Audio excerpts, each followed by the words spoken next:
Kwa majina naitwa Tom Ondieki.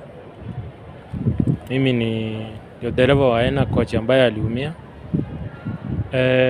Kwa wakati huu hakuna progress ama hakuna matumaini ambayo nimepata kutoka kwa kampuni, kwa sababu sijapata mwelekeo wowote ama kutoka kwa njia yoyote. So bado naomba usaidizi, kwa sababu ile vikwazo imewekwa pale, mimi mwenyewe ni mnyonge, siwezi nikaziweza. Asanteni. All right.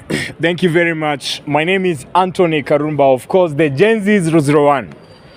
And just like we have always said, we as the young people, the Gen Zs, we have always been people who stand first to advocate for justice for everybody, no matter who they are, no matter their names, and no matter their economic status.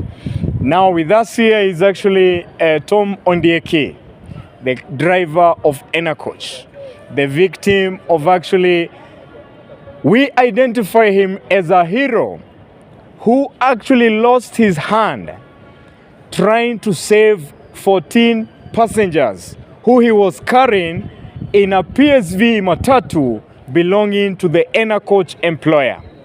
Now, good people, last time we came and we actually said our stand as the young people, the Gen Zs and the young dreamers of the Republic of Kenya, that we have only given Enacoach 72 hours. They treated this information with ignorance.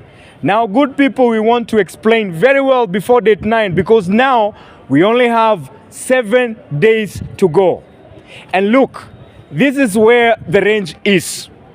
According to the law that they are talking about, the Work Injury Benefit Act, it is very clear that this gentleman, in as much as they are throwing him to the insurance, first of all, they were supposed to take care of all his health care provision right from the day he got the accident. But good people, if you have watched even the video when this gentleman got the accident from the scene, he was actually helped by the well-wishers, taken to the hospital by the well-wishers. And even in the hospital, when we approached the Enacoach and asked to know the side of their story, they said that they actually paid some bill for him of 52,000.